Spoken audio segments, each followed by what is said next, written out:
नमस्कार, स्वागत है आपका इंडिया न्यूज 28 में। आइए बात करते हैं उत्तर प्रदेश की कुछ खास खबरों की।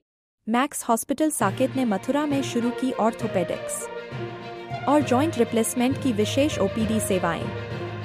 Mathura max super speciality hospital Saket ने आज मथुरा स्थित मैक्स पेशेंट असिस्टेंस सेंटर में ऑर्थोपेडिक्स और जॉइंट रिप्लेसमेंट की विशेष ओपीडी सेवाओं की शुरुआत की है।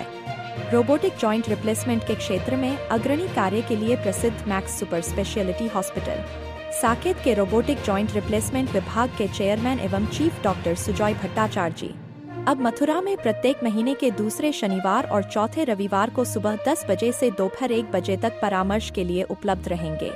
भारत में ऑर्थोपेडिक्स और जॉइंट रिप्लेसमेंट तेजी से विकसित हो रहा क्षेत्र है, जो arthritis, joint deformities, sports injury और उम्र से संबंधित समस्याओं का उपचार करता है।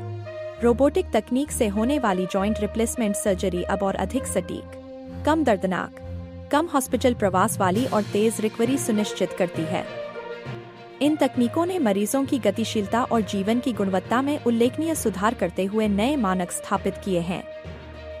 डॉक्टर सुजॉय भट्टाचार्य जी ने जॉइंट रिप्लेसमेंट सर्जरी के क्षेत्र में उत्कृष्ट परिणामों के साथ अहम बदलाव लाए हैं। आज मरीज सर्जरी के कुछ ही घंटों बाद स्वतंत्र रूप से चल पाते हैं और अधिकांश को अगले दिन ही हॉस्पिटल से छुट्टी मिल जाती है। लॉन्च के अवसर पर max super speciality hospital Saket के रोबोटिक जॉइंट रिप्लेसमेंट विभाग के चेयरमैन एवं चीफ डॉक्टर सुजॉय भट्टाचार्य जी ने बताया। मथुरा से संवाददाता वृजवीर सिंह जादौन की रिपोर्ट।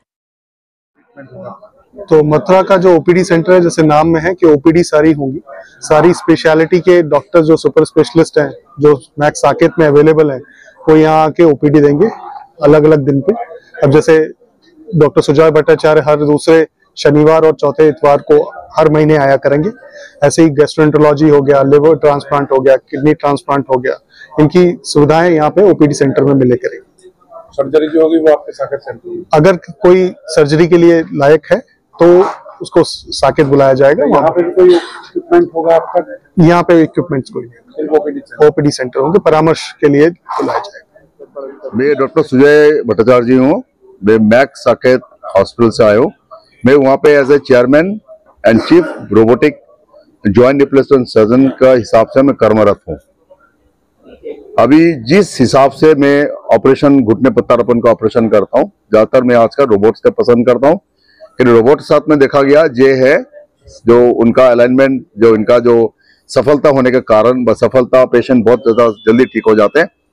लेकिन बिना रोबोट के भी हम जो ऑपरेशन करते हैं उसमें भी देखा गया सफलता बहुत ज्यादा होते हैं। कारण बताना चाहूंगा आपका, इसको सबसे पहले कारण जो मैं बताना चाहूंगा, जो ऑपरेशन करता हूँ हमने खून के दौरा का बंद नहीं करता हूँ और मैंने मसल्स को नहीं काटता हूँ। जो मसल्स को बचाते हुए हमने ऑपरेशन करता हूँ, लिगामेंट को बचाता हूँ और बिना ढके ही करता हूँ। इसमें फायदा ये है, जो आपको एक बार ऑपरेशन करके चले जाओगे दोबारा मेरे पास आने का जरूरत नहीं होता है। दूसरे दिन से पेशेंट बिना सार के चल लेते ज्यादातर।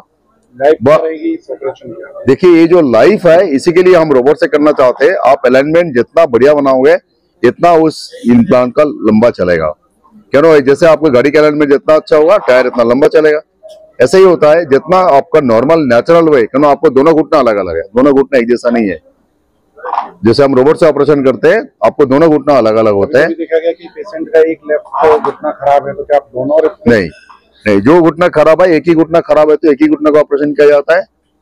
और जो देखा गया, जो आपको घुटने का खराब होने का जो पहले का स्थिति था, रोबोट के दौरान हमने उसी आकार के घुटना प्रत्यारोपण करके आपको दे सकता हूँ, जिसका वजह से क्या होता है लचीलापन बहुत अच्छा होता है। पेशेंट को कोई भी असिस्टेड फिजिकल थेरेपी का जरूरत नहीं पड़ता है।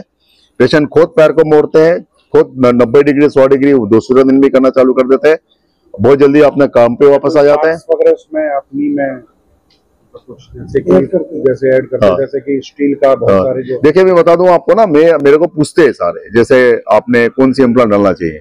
ऐसे इम्प्लांट के साथ में कोई रोल नहीं है। बेसिकली आपका टेक्निक और टेक्नोलॉजी ज्यादा दो इंपॉर्टेंट है। आपने स्टील का डाल लो, सोने का डाल लो, कुछ भी डाल लो, कोई फर्क नहीं पड़ने वाला है। टेक्नोलॉजी और टेक्निक दोनों चीज के ऊपर आपका अलाइनमेंट कैसे बनाए उसके ऊपर निर्भर करेगा। ये एमआरएफ का टायर डालोगे ना किसको डालेगा। अलाइनमेंट अगर बढ़िया है कोई भी टायर डाल दो चलेगा, विश्वास मानो मेरे को। तो ये जो आपके इम्प्लांट का बहुत ज्यादा फर्क नहीं पड़ता आज के दिन में। इम्प्लांट मतलब टेक्नोलॉजी और टेक्निक दो चीज में एक्चुअली कारीगरी है। कारीगरी के लिए मोस्ट इंपॉर्टेंट होता है सर्जन। कौन सर्जन ऑपरेट कर रहा है, कारण सारे स्किल सर्जन का हाथ में होता है। रोबोट को हम चलाते हैं, रोबोट का साथ में हमारे हिसाब से चलते हैं रोबोट, हम जैसे बोलेंगे रोबोट इस हिसाब से काम करेगा। तो इसमें मोस्ट इंपॉर्टेंट जो बंदा है वो सर्जन है। तो जो स्किल काम करेगा, सिर्फ सर्जन का स्किल काम करेगा। उसको प्रिसाइज करने के लिए हम रोबोट के यूज करते हैं, उसको प्रिसाइज करने के लिए हम टेक्नोलॉजी और टेक्निक के साथ में लेके चलते हैं। उद्योग में जो है आपके पास कितने केसेस आए, कितने केसेस में आपने सफलता हासिल की? देखिए मैं बताऊं, नॉर्थ इंडिया का सबसे पहला रोबोटिक सर्जरी हमने करी एक्टिव रोबोट के साथ में। हमने सबसे पहले दुनिया का एक्टिव रोबोट के साथ में कुशी रिटेनिंग लिगामेंट पैटर्नल सर्जरीज करी, जिसका वजह से हमें बहुत सारे अवार्ड मिले। अभी हमने वर्ल्ड का फर्स्ट हमने करी जो बिना सीमेंट वाला एमपीके इम्प्लांट, वो भी हमने रोबोट के साथ करी हमने। तो उत्तर भारत में नहीं, हमने पूरी दुनिया में हम one of the train surgeon है जो लिगामेंट को बचाते हुए हमने घुटना प्रत्यारोपण का काम करता हूँ मैं। इसके लिए मेरा बाहर से भी बहुत सारे सर्जन आते हैं, आज के दिन में मेरे से सीखने के लिए आते हैं। और इसके लिए हमने बहुत सारे पेपर भी पब्लिश किया हमने रोबोटिक सर्जरीज का जो मिथ्स है, जो गलत फहमी है, उसको मैं तोड़ना चाहता हूँ। जो मिथ्स है, जो इसके बारे में आदमी कहते हैं, जो इसका समय ज्यादा लगता है, खर्चे ज्यादा होते हैं, सारे मिथ्स है। अगर हम सही तरीके से इसको इम्प्लीमेंट करें, इससे अच्छे सर्जरीज को हो ही नहीं सकते। और ये फ्यूचर है, आगे चल के हमारे देश में, भारतवर्ष में, पूरी दुनिया में रोबोटिक सर्जरीज की सबसे ज्यादा असर चलेगा, क्योंकि इसका रिजल्ट बहुत अच्छा डॉक्यूमेंट एविडेंस बेस्ड है।